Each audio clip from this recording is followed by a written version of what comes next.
কিছু না কিছু না।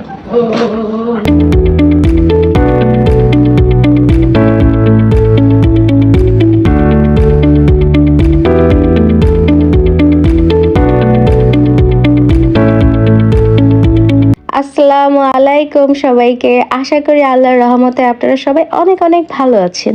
আজ পবিত্র রমজান মাসের পঞ্চম দিন। আজকের সকালটা আমাদের জন্য একটু বেশি ব্যস্ততার, কারণ আমার 9 মাস বয়সী কলিজার টুকরা আজনিরকে নিয়ে আজ হাসপাতালে যেতে হবে।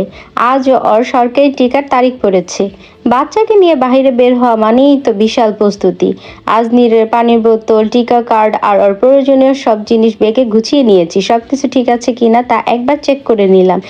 এই তো আমি এখন নিচে চলে এসেছি। বাহিরের রোদ থাকলেও আবহাওয়াটা বেশ চমৎকার। আজনিরের পাপা গাড়ি নিয়ে ওই তো অপেক্ষা করছে, দেখা যাচ্ছে। ওই তো আম্মু আর আজনির ওই তো চলে গেল আমার আগে আগেই। গাড়িতে উঠে পড়লাম। সামনে আজনিরের পাপা ড্রাইভ করছে আর পিছনের সিটে আজনির আর ওর নানু একসাথে বসে আছে। আমরা সবাই মিলে এখন হাসপাতালের দিকে যাচ্ছি। কিছু রাস্তা আমাদের পিছনের দিনে ফিরে নিয়ে যায়। আজ আজনিরকে ওর সরকারি টিকা দিতে নিয়ে যাওয়ার পথে নিজের স্কুল আর কলেজের সামনে দিয়েই যাচ্ছিলাম। এক মুহূর্তের জন্য মনে হলো সেই স্কুল ড্রেস পরা মেয়েটা বুঝি আমিই। সময় কত দ্রুত পাল্টে যায়, তাই না? আজ আমি মা হিসেবে মেয়ের দায়িত্ব পালন করছি, আর আমার সেই বিয়ে স্কুলটা দাঁড়িয়ে আছে ঠিক আগের মতোই। এই প্রতিষ্ঠান থেকেই আমি আমার এসএসসি এইচএসসি কমপ্লিট করি। স্টুডেন্টদের দেখে খুব মিস করছিলাম সেই দিনগুলো। ছোটবেলার সেই দিনগুলোই মনে হয় জীবনের সেরা সময় ছিল। আমার বড় মামাকে সাথে নিয়ে নিলাম। আমাদের সাথে হসপিটালে যাবে, যেহেতু বাচ্চার টিকা দিব সেই জন্য মামাকেও নিয়ে নিলাম। এই তো আমি আর আমার মেয়ে এখন একসাথে। বড় মামা আর আজনিরের পাপা ওই তো সামনের সিটে বসা। আমরা চলে এসেছি মাউতেল মা ও শিশু স্বাস্থ্য ইনস্টিটিউটে। হাসপাতালের পরিবেশটা বেশ সুন্দর। আমার বড় মামা এখানে প্রয়োজনীয় কাগজপত্রগুলো সব কিছু গুছিয়ে নিচ্ছিল। টিকা দেওয়ার আগে এই নিয়মগুলো মেনে চলা খুব জরুরি।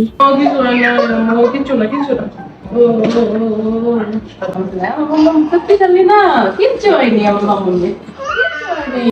এই যে শুরু হয়ে গেল কান্নাকাটি। ইনজেকশনের সময় আজনির তো অনেক ভয় পেয়ে গিয়েছিল এবং বেশ কান্নাকাটি করছিল। মা হিসেবে ওর এই কান্নাকাটি দেখাটা সত্যি খুব কষ্টের, কিন্তু ওর ভবিষ্যতের সুরক্ষার জন্য এই টিকাগুলো দেওয়া খুবই প্রয়োজন।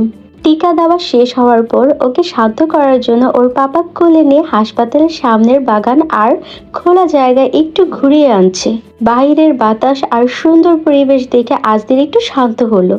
বাবাই মেয়ের এই সুন্দর সময়টুকু দেখতে আমার খুব ভালোই লাগে। এই তো আমরা এখন গাড়িতে উঠে পড়লাম, বাসার উদ্দেশ্যে রওনা দিচ্ছি।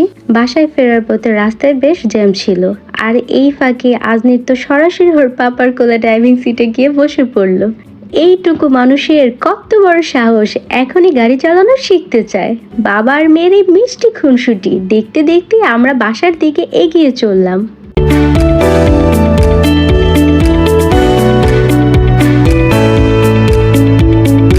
এই তো আমি বাসায় চলে আসলাম। বাসায় এসে আমি এখন ফ্রেশ হব। ফ্রেশ হয়ে তারপর এই নাপা ওষুধটা আমি আমার মেয়েকে খাইয়ে দেব।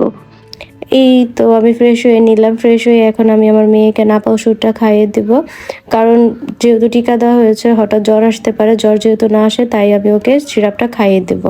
এখন আমি আমার মেয়েকে ভিটামিন সি যুক্ত খাবার খাওয়াবো। একটু অসুস্থ হয়ে গেলে বাচ্চাদেরকে ভিটামিন সি যুক্ত খাবার খাওয়ালে অনেক উপকার। সেজন্যই আমি কমলা নিয়ে নিয়েছি আমার মেয়ের জন্য। বাচ্চার কাজ শেষ করে এবার আমি রান্নাঘরে। ইফতারের সময় হয়ে আসছে। রোজার দিনে পরিবারের সবার জন্য ইফতার বানানোর আনন্দটাই আলাদা। একদিকে আমি বেগুনি, আলুর চপ, পেঁয়াজ, ছোলা এইসব রেডি করে নিচ্ছিলাম। অন্যদিকে আমার আম্মু ফল টল এগুলো কাটাকাটি করতেছিল। সবাই মিলে ইফতারগুলো টেবিলে সাজিয়ে নিলাম। আমাদের আজকের ইফতার আলহামদুলিল্লাহ পরিবারের সবার সাথে, আব্বু, আম্মু, নানু আর আজনিরের পাপা আর আজনির সবাই মিলে একসাথে ইফতার করলাম একই টেবিলে। আমরা ছোট্ট মাত্র টেবিলে বসেছিলাম আমাদের সাথেই। আলহামদুলিল্লাহ দিনটি বেশ ব্যস্ততায় কাটলো। সবাই আমাদের আজনিরের জন্য দোয়া করবেন যাতে ও সবসময় সুস্থ থাকে। ভিডিওটি ভালো লাগলে আমাদের শান্তা এন্ড আজনির লাইফস্টাইল পেজটি ফলো করতে ভুলবেন না। আল্লাহ হাফেজ।